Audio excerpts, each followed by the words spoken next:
It's a remake of a remake, which itself is also a remake of a movie from the 1930s. Are you following me? Worry not, we'll help you understand on today's That Song from That Movie.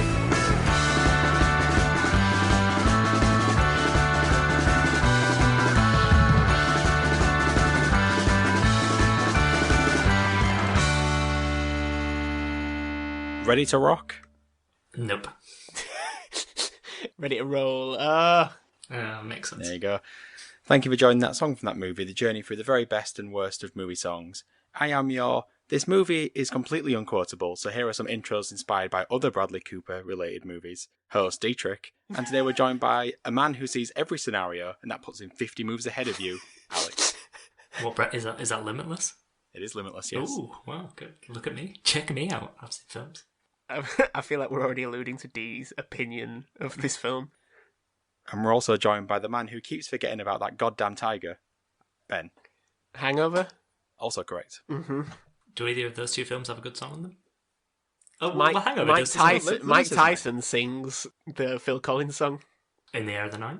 Yeah. Yeah, but Ed Helms has a song though, doesn't he, about the tiger as well? Oh, yes, he does, yeah. It's been a long time since I've watched it. It's a long time. No idea if it's kind of still in date. I reckon it's one of those films that you just never watch again, and then just remember it vaguely. Same with Limitless. What have we been watching this week? I watched a film called The Dig. It's been a hot topic in the Suffolk household for which I am currently residing in. Yes, because Sutton Hoo is in Suffolk, isn't it? It is. I enjoyed the film. I don't know what you thought about it, Ben, but I quite liked it. Yeah, I mean, I watched it the other night. Yeah, I thought it was decent. I mean, I kind of expected, like a sort of 3.5 star. So yeah, can't be disappointed. It was. I think it was a very quiet, understated film. Very British. Yes, it's a very potato peel pie society film. Yes, yeah. Everybody's repressed and everything is left unsaid. The true British way. Yeah, recommend. Andy Lau 7 out of 10. In equal British terms, I watched the probably 9th or 10th remake of Emma that came out last year, the one with Anya Taylor-Joy. Oh, yes. Any good? Yes. Oh, I think once you've seen Clueless, there's never going to be an Emma adaptation that reaches that level. Yeah. So it was fine, but it's not got enough Paul Rudd in it. Yeah, which you could say about a lot of films. Yeah, true. Yeah, especially this one today. Slap in the base. Well, I've also been watching British TV this week. I've been enjoying the return of Death in Paradise on BBC. Oh. Who is it at the moment? Is it Ralph Little still? It's still Ralph Little, yeah. I have no clue what that is. You got to watch it, Ben. Don't know. Your reactions didn't sell it to me. It is actually one of the most popular TV shows in the country, is it not? I think viewership-wise, it's definitely gets like millions of viewers each week. Yeah, I'm not going to judge what I watch based on that.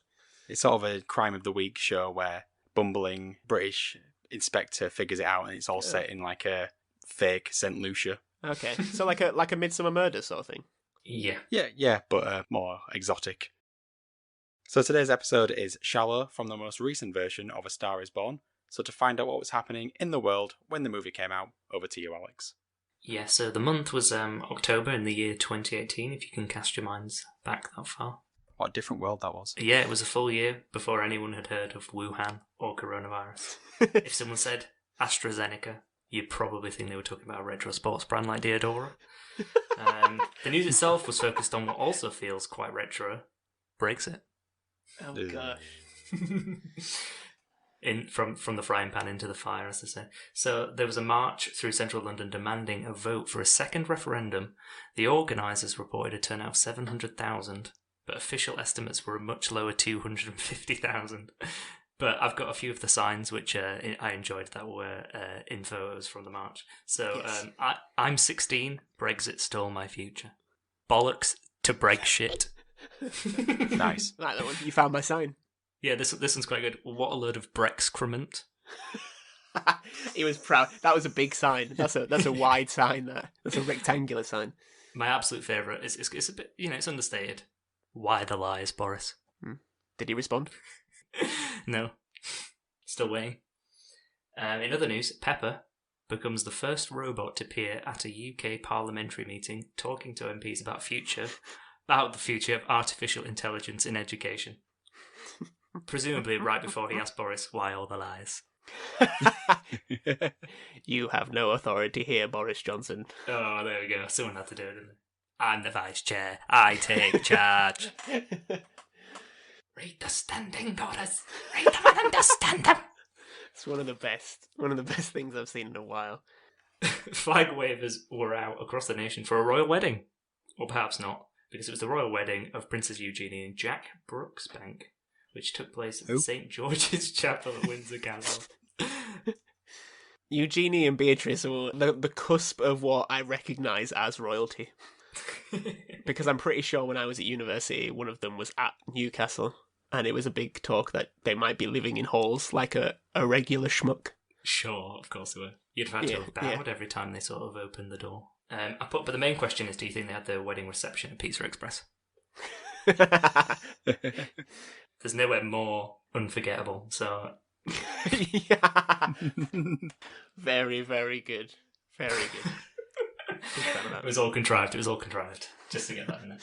Yes. So, and lastly, in movie news, the 77th version of A Star is Born was released in cinemas. 77th. It does feel that way. Dietrich likes all of them. It's actually the 4th iteration. Or is it the 5th? We'll come on to that later on.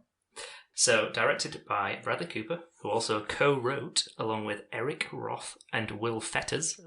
A Star is Born follows a hard-drinking musician, played by Bradley Cooper, who discovers and falls in love with a young singer, played by Lady Gaga. It was a critical and commercial success machine, grossing over $436 million worldwide from a relatively modest budget, by today's standards, of $36 million. It received buckets of praise for Cooper, Gaga and Sam Elliott's performances, as well as Cooper's direction, the screenplay, cinematography and music, etc., etc. So, Dietrich, why didn't you like it? Straight in there. I thought it was very average. A very 5 out of 10 movie. Not terrible, not particularly remarkable. I couldn't watch it all in one go. Oh my god. Go on, let's go deeper down this rabbit hole. What is it specifically? Because I'm not saying you have to like this film at all, but I'm just curious. As in what I liked? Well, both. It's like specifics. Okay, I liked Sam Elliott. I thought he was good in every single scene he was in, especially the way he swears. Playing a Sam Elliott type. Yeah, playing Sam Elliott, yeah. Yep. A voice that could melt butter. I thought all the big singing performances, like on the stages, were good. Mm-hmm. But I did not buy the relationship for a second. Oh. I thought that Lady Gaga's character was completely unlikable. I don't understand why anyone would be rooting for her. She's that idiot at work that always turns up late. Like, I didn't make her relatable. But she is best friends with the guy from Hamilton. If you didn't enjoy the chemistry in this version, my god, never go near the other versions. Just for the Well, there was no chemistry. Whoa. There was absolutely no chemistry on screen in this movie. No. Oh, I actually strongly disagree with that. But maybe it's because... Except between Sam Elliott and Bradley Cooper. Yeah, there's a lot there. I'm sorry, spoilers, but when Sam Elliott drives away, when he's got tears in his eyes, I mean, I felt it. That would hit me. It hit me. Because Sam Elliott's fantastic in this film. Yeah, he's good. As is Dave Chappelle for some reason. Yeah, I forgot Dave Chappelle's in this. Ben, want to give your opinion? Yeah, I mean, I watched this again last week. Saw it the first time at the cinema. I enjoyed it. I really enjoyed it in the cinema. Not so much rewatching it. I think I'd also rewatch the other 3 Star is Born films since seeing this one for the first time. And I think the Judy Garland one is the best by quite a way. And I don't know, watching those makes me think less credit should go to the newer one because it's just so samey in so many different ways. But I quite like the relationship. I like that they extended the backstory of Bradley Cooper's role, because I think in all the other 3 versions, it more or less doesn't exist. Yeah. It's just kind of like a mirror for the female characters kind of just sort of shine off of. And yeah, I kind of enjoyed it. Like Dee, I think this, music element is better. I always think Oscars kind of seem to get enamoured by any film that involves music to the point where, it's an acting award. They're singing mostly. I think they get sort of a bit sort of tinted eyes with films like this. But yeah, I liked it. Not as much the second time round. Yeah, so I watched. So me and my wife watched all 4 versions back to back in one Oh weekend. my days. And actually, when you watch them all back to back, the final one, in my opinion, is probably the second best one. I think After this, which? I mean, when I originally watched them, I actually thought the first one was the best one. The reason that I didn't see the Judy Garland one is because it's about 5 hours long. Yeah, And well, there's a musical number in the middle that literally goes on for all of eternity. And it's a struggle to get to the end of that one. So D, never touch that one. I'm in no rush. I actually think that there is chemistry in this one, and I actually did buy the relationship, so I was surprised to hear you say that, D, because I think, but maybe it's because I'd seen the other ones where they're literally non-existent, and you just do not understand why on earth these 2 people are getting married, where I felt in this one, at least it sort of made sense. But the part I really wanted, because I did enjoy this film, but I have the same issue with this film that I had with all of the versions of this film, and that is the ending. So I don't know if we want to drop a spoiler alert in there, but I want to know what you guys think about Spoiler alert. the sort of last fifth quarter of the film from his suicide onwards. There we There you go. go. Spoiled. What you're getting at in particular, I feel like there's a question being asked without being asked. So I just think that the suicide part of it just really does not work at all in any of the versions. Oh, really? I didn't even realise that Bradley Cooper had committed suicide in this film. Yeah, I just think it sticks out horribly, and I think every time you watch any of the versions, it never feels like it's coming. So it's surprising, but it's not surprising in a way that feels earned at all, in my opinion. I don't know what you guys think. I think this is the only one where it does. I think the Kris Kristofferson, Barbara Streisand one, I don't think it's clear. Well, by far, by far. When he's riding the motorbike on stage, it's one of the most like slap-handed scenes. Gosh, but I don't think it's very clear whether he's committing suicide or whether he's just drunk and it's a car accident. It's not quite as clear in that one. Yeah. The first 2, again, spoilers. It's going out into the ocean. Yeah, which we'll go on to in a bit. I think because the 4th one is the only one, in my opinion, that really goes into the backstory of the male character. In the first 2 films, they're not likable at all. Like, at all. I feel this is the only one where you get an idea of his formulation of the difficulty that he has. You know, he's losing his hearing, which is kind of the only connection to any kind of talent or ability he has, the ability to sing and perform and be liked. And I guess his view of self is very much the view of others kind of reflected back. And I guess the idea of losing that and the potential that this person he loves, he's bringing down to his continuously falling level. I can see how he would eventually get to that point. However much it might be alcohol or drug fueled in the moment, it's still suicide through misadventure or suicide through a difficult, period. Whereas the others, it just seems to be very much this angry, boozy man doesn't like the fact that a woman is doing better than him. Yeah. I do agree with you. I think the problem, his suicide feels like a sacrifice, and that kind of ruins the trajectory of the film, because essentially by sacrificing himself, he diminishes any of the talent that Ali has, because all future successes that she has are now in debt to her husband because he's killed himself so that she can succeed, and that then ruins the entire concept of the film for me. Okay. And it's reinforced in that in the last scene, I think it's the same in every single film, the actress or the female vocalist, whichever industry, takes his surname at the end. And because it's a romantic relationship, I feel like the suicide is no longer about self-destruction or like a fall from fame, but it's something a bit more like glorified, like no longer tragic. Mm-hmm. I think a lot of the film is sort of supposed to be a commentary on like sort of destructive nature of fame and stuff like that. Yes. Because it's no longer tragic, it no longer has any impact for me. But I do see what you're saying in this one. I think because they do invest a lot of time in him, the suicide doesn't feel as shocking. And plus, it was the 4th version of the film I'd seen, so I knew it was coming. Obviously, yes. I mean, do you disagree? But I think because the relationship is built more in this one than the other two, between the two of them, the actual problem with the story of the film, as I see it, is worse in this one. In the other ones, they are a bit distant, whereas in this one, because they are so close, and you are so close, like it's quite an intimate story in this one. Yes, very much so. That's why the suicide makes even less sense to me. It's a bit out of the blue. It's the only one where I felt any kind of potential emotional connection, and I quite like the part especially the part where her singing that final performance has the sort of last verse of him playing at the piano. I quite like that. Again, I feel like it's because this seems more of a duet film, whereas the others, I think it is very much it is the female, it is her story, and there's this bloke that kind of just propped her up at the start and then gets very bitter that they're doing better than them. Whereas this just seems to be sort of two intertwined stories of, yes, one continuously rising and one continuously falling. But again, I think the perfection or lack of feeling of any perfection in it, whether that's kind of propping up her narrative on his sacrifice or whatever it is, I don't know. The fact that it doesn't feel perfect feels more real to me, whereas the others does feel very much like, oh, she's not going to succeed unless he commits suicide. Once it kind of hits that point, where it's all the nice, in these classic sort of romance films, once the nice parts are done, and then the bad things start happening, basically when she starts becoming a bit more like Lady Gaga in real life, or at least the original sort of constantly remodelling herself every week, Lady Gaga that we got to know at the start, that's where I lose my interest in the film, because I just know it's going through the rigmarole of, okay, here we go, yada yada, seen this 3 times already. Yeah.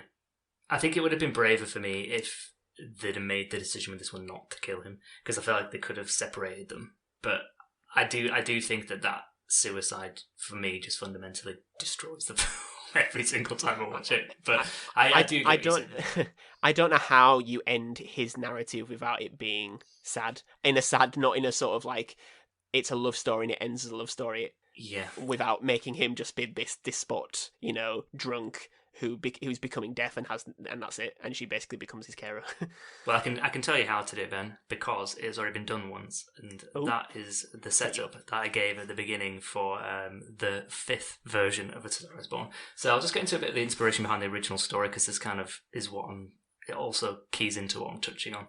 So there was a film in 1932, which was 5 years before the first A Star Is Born, called What Price Hollywood.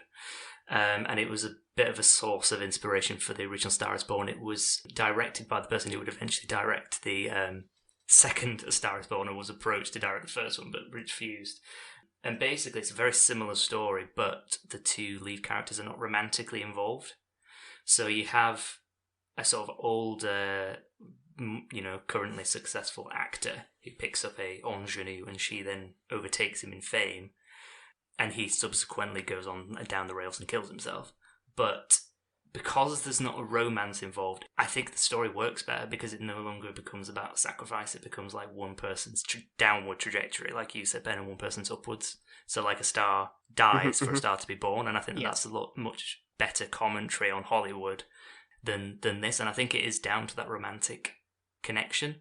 And actually the romantic connection comes in because in the 1937 film, A Star Is Born, the first one, they kind of merged 2 actual things that were happening in Hollywood at the time. So there was a story about someone called Barbara Stanwyck and Frank Fay, who essentially were that story of What Price Hollywood, where 2 people met on Broadway. He was famous, she was like an ingenue. They got together, then she sort of outshone him, and then he sort of fell away into drink and excess, etc. But then they combined it with the story of another person called John Bowers, who was quite a big star at the time, I think, and he started to lose roles, and he eventually committed suicide by drowning in the sea. So he went for a swim, which is how the 2 characters die in the first 2 versions of the film. So they kind of combined those 2 ideas about Hollywood. One, that there's this sort of young star who replaces the old one, and where your fame declines to death, essentially. And they tried to combine them, and I think that's maybe why it doesn't work, because it's 2 separate stories that they've connected together through a romantic relationship. But that's the problem with it. I think they are all good films, or watchable, certainly, but every time it gets to that point, Whoa. Except Barbra for Streisand and Kris Kristofferson one is shocking. So the other thing I want to talk about the film, before we move on to the song, is, Ben, you've said you've seen the other versions, too. I'm guessing you've seen none of the other versions. Correct. Why do you think there are so many versions? Well, I don't know. My mother loves the first 3 passionately, so I'm assuming it obviously doesn't matter how much you repeat this story. Maybe it's timeless. Is it public domain? Is that like sort of a really? Is that the actual answer? That it's like Robin Hood or something like this? I don't know. I think There's infatuation with stardom. I think we love a sort of a rising zero to hero story.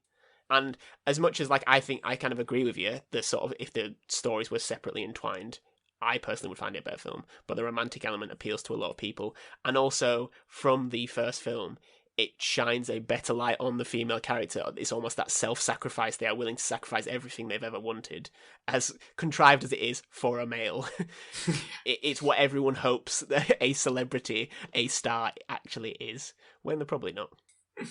I'm going to come in from a more cynical approach. Is it men with long hair? No, it's vanity, Ben. It's just ego. pure vanity. So, Judy Garland used the 1954 version to relaunch her career. Barbra Streisand used the 1976 version to boost her status within Hollywood. Got a second Oscar. Oh, fuck God, how she's got to. That Bradley Cooper was on an Oscar hunt with this film. That's my interpretation of it. And I think that this story is always done well at the Oscars. It's all I checked through, and every single version has been nominated for at least 3 or 4 Oscars. Mm-hmm. And I think three of the versions have won at least one. The only one that didn't, Ben? The latest one? No. The only one that didn't was actually the Judy Garland version. Oh, really? Even the Barbra Streisand version won an Oscar. That's mad. That is mad. I mean, I also know a lot of women, mostly my mother and her friends, who swooned several times at Bradley Cooper in this film, and his voice like this when he was really well. Or it sounds like he's on the set of Tenet. Well, yeah, it's not. Yeah, I think I had better chance understanding people in Tenet than Bradley Cooper in this. You can also almost see your own reflection on his leathered skin. And he looks like, I mean, he doesn't wash his hair in most of the film. There's one point where he does wet it, and it looks exactly the same when he gets out. Use shampoo, Bradley.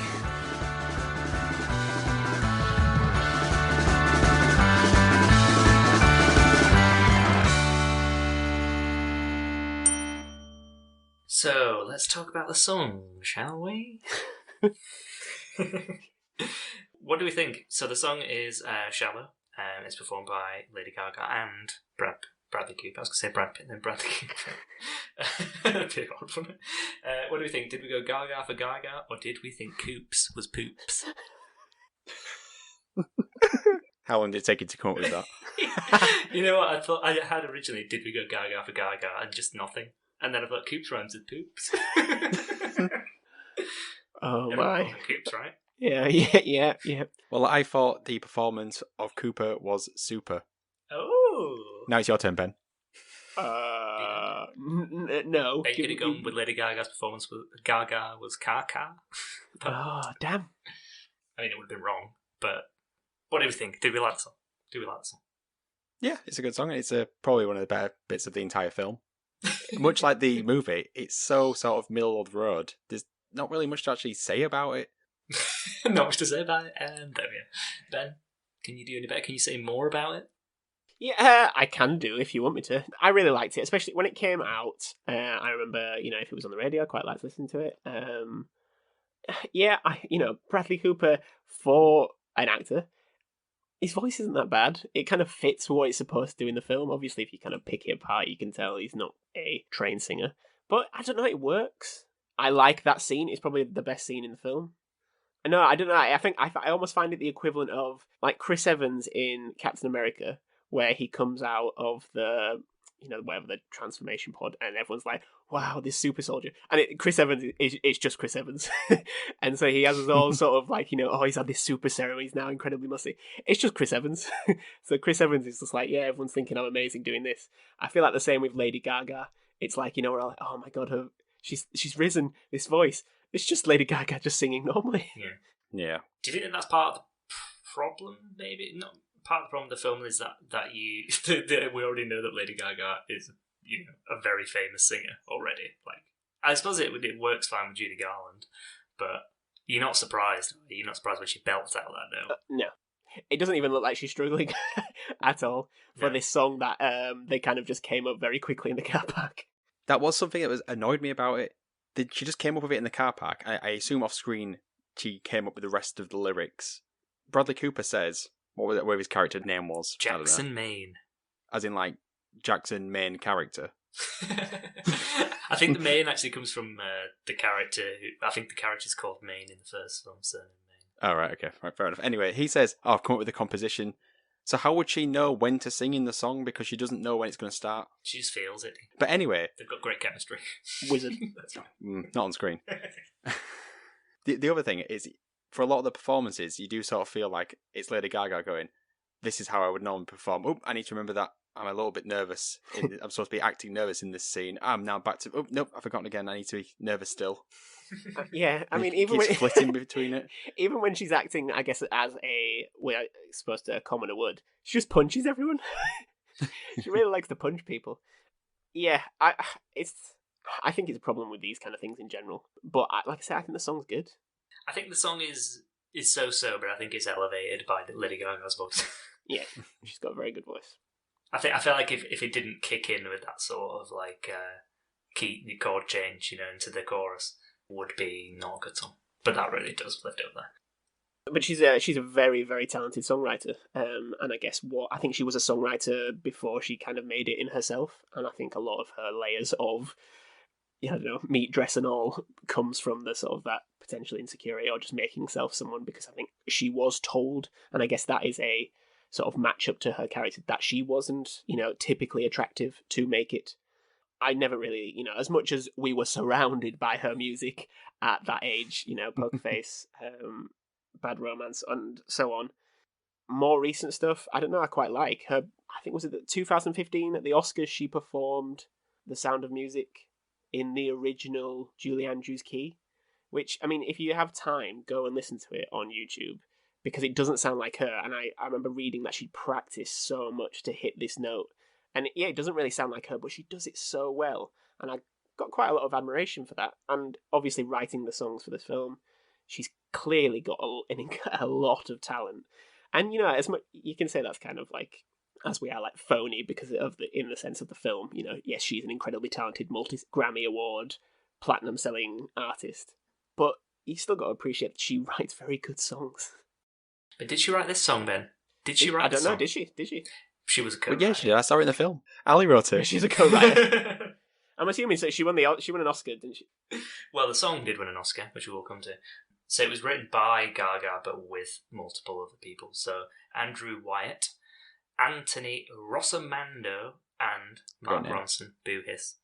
Mark Ronson wrote one of her albums, didn't he? With her, is it Francis? Yeah, he did. Yeah, or it was something? the album just before this one. Yeah, so that's why they were sort of working together. And I think if I remember right, that album was like a bit more stripped back anyway, and it was like slightly country. I don't know whether she knew this role was coming up, and she was like prepping for it. Maybe I'm a little bit country. So lyrically, the song is a conversation between the two lead characters, discussing how they can get out of the shallow space of their relationship and into a deeper connection. However, it also initially had a darker double meaning, foreshadowing the death by drowning that was in the original script. So, as with the first two films, the lead male character was supposed to drown, which is part of the reason why it's called Shallow. Never thought of that. No, I didn't either until I read it earlier. Yeah, I think actually it makes more sense, and then I'm confused as to why they didn't stick with it. Like, what difference would I don't know. Would it be a tad on the nose? Well, maybe, but I think it would have been more dramatic irony involved. Anyway. Commercially, the song topped the charts in more than 20 countries and reached the top 10 elsewhere. It received numerous accolades, including the Academy Award for Best Original Song, the Golden Globe Award for Best Original Song, the BAFTA Award for Best Film Music, and the Critics' Choice Movie Award for Best Song. It garnered 4 Grammy Award nominations, including Record Best of the rap Year, Performance. Song of the Year. Well, no, we'll get onto it. So it won 2 Grammys for Best Pop Duo Group Performance and Best Song Written for Visual Media. What is that, Grammys? What is Does that include like adverts and stuff? I suppose it must. It is the 30th most streamed song on Spotify ever, and has over 1 billion YouTube views. Yeah, when I was watching this on YouTube, it was the first time I've ever seen the 1B views next to a song, and I was shocked. So, as mentioned, Shallow won the Oscar for Best Original Song, as did the song that was in the Barbra Streisand version. So it's the second song from Sorry Born to win Best Original Song. But let's talk about that Oscar ceremony performance, Ben. I know this was big on your agenda, and D, clearly watched this one. So, magnetic on-stage chemistry between the two. Yeah, at the Oscars, yeah. So you agree that they have a lot of chemistry here, but not in the film? Absolutely. So I think this Oscar performance is seconds before they're about to rip each other's clothes off. You could practically christen the baby. Yeah, it reminds me of that bit in Friends where Joey says that if two actors are doing it off stage, then there's no chemistry on stage. It's when it's the other way around you need to worry. Yes. Because this performance, oh boy, it is palpable. It was, yes, and probably led to the man's divorce. It's uncomfortable to watch in a lot of ways.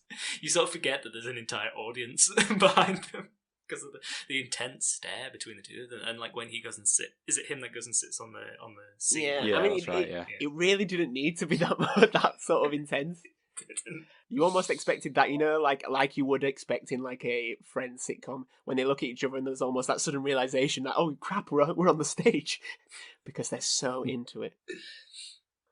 Singer-songwriter Stephen Ronson. I don't know if he's a relative of Mark Ronson, but if he is, it's quite funny. The rest of the story is quite funny. So he claimed that the hook of Shallow is based on the same 3-note progression sequence of G-A-B from his track Almost, in brackets 2012. He's asking for a settlement worth millions of dollars. So someone is suing Lady Gaga because he believes that she has stolen the chord progression of G-A-B. How could you possibly claim that a single 3-chord progression is like specific to your song? God. There's only so many combinations you can have with 3 notes. Yeah. Surely. Yeah. There's literally only 8 notes in so I honestly don't understand this. I hope he is relative to Mark Ronson. Mark Ronson wrote the song with him. And then she's getting sued by his brother. The biggest sibling rivalry since the Giggs is. For me, in the last few years, this is one of the only movie songs that's had like a real impact beyond the film. And I think maybe we've discussed this before, but it feels like tie-in songs are just not as big as they were in sort of the 80s, 90s, and early 90s. But I feel like this one just like really did permeate through. Well, it does help that it's sort of a music movie. Yeah. And it's not musical, but because it's a music movie, it already has that conceit that allows it to have a tie-in song. 100%. Yeah. It could be that. It could just be that. Yeah. Was the Streisand one also the same, in which you can almost pretend that it's not a musical because all the songs are performed on stage or her singing to a mic? Yeah, it was the same. In fact, are they all like that, actually? Because I know Judy Garland sings is a full-blown, all singing, all dancing musical. So the first one just has no songs in it, obviously. I don't think that the Judy Garland one is like a musical in a traditional sense. No. I think it is like this, where the songs are woven into the fabric of the actual film. But again, I think it also falls into that. I mean, the executives must have been just rubbing their hands. If you can have a film nowadays that also has a best-selling album that can go with it, because they just stay in the charts for so long now, because people don't really buy album. Yeah. They just don't. It is all singles. Like The Greatest Showman was just in the charts for a year. It could still be now. Yeah, to be honest, it probably is still in the top 10 now, and I'm pretty sure A Star Is Born was quite close behind. It was, yeah. The album was at the top of the charts for quite a while. Like you say, with Vanity Likes, I mean, a lot of producers just see it as an easy win as well on so many different levels. Yeah, well, Warner Brothers have been trying to get a remake of The Star Is Born for like 10 years at this point. I think they'd originally built it around Beyonce, actually, but they never got greenlit. So I think that's it. I think they knew it was a moneymaker, and then it proved to be. It made $400 million off its budget.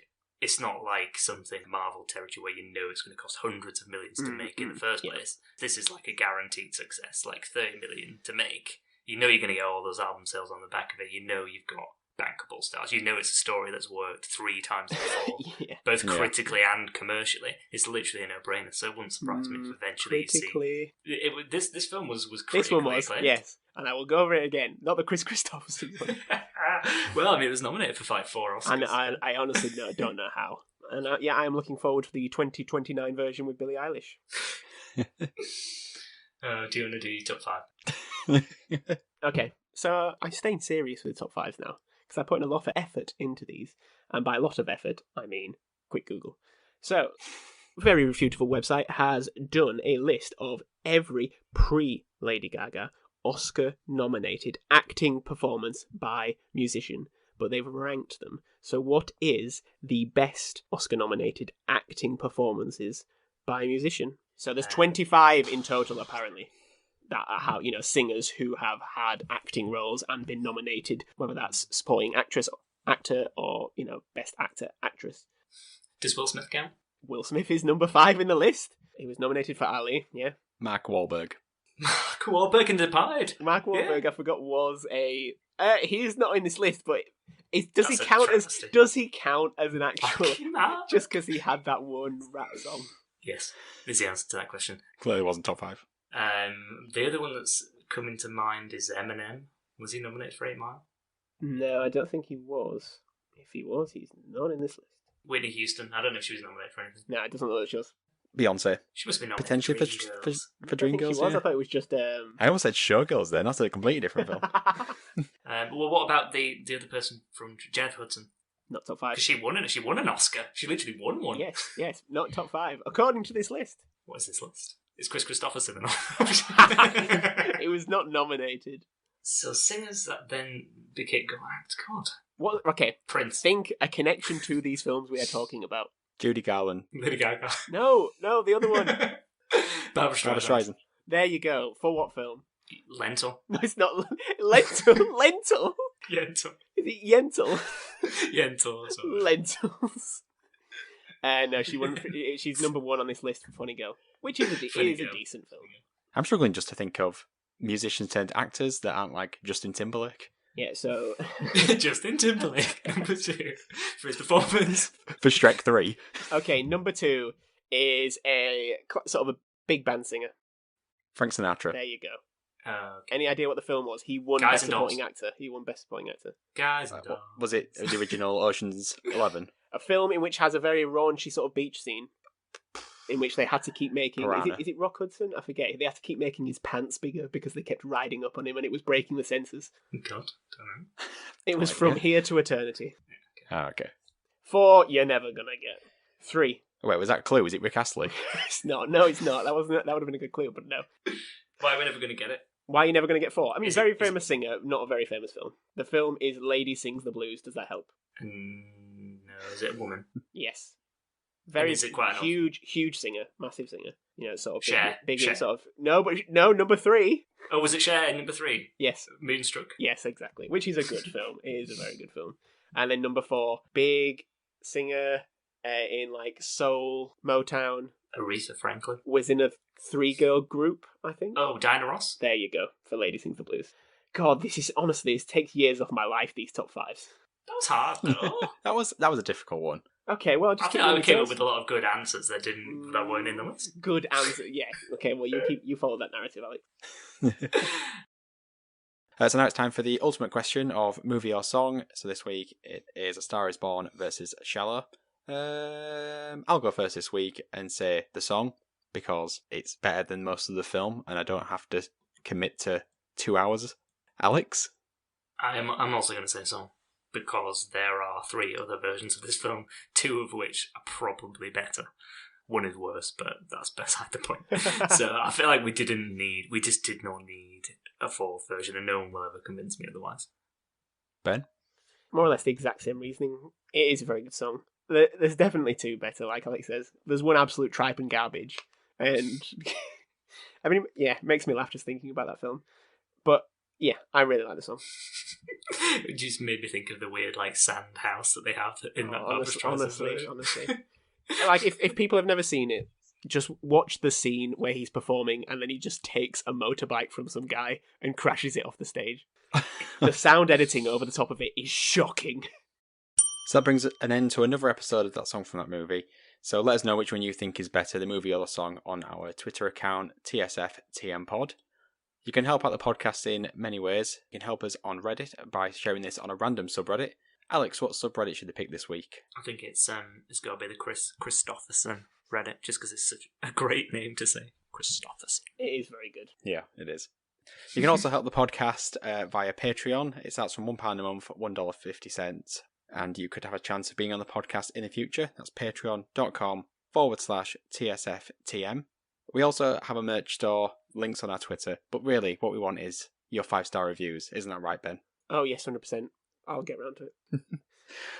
So what's left now is to do some goodbyes. So it's goodbye from myself, goodbye, and goodbye from Alex. You know that I want you, 'Cause I'm a freak bitch, baby. Nice. And goodbye from Ben. I feel like I'm kind of lazy, but I keep the yard looking good. Kris Kristofferson. So, goodbye, everybody. Bye.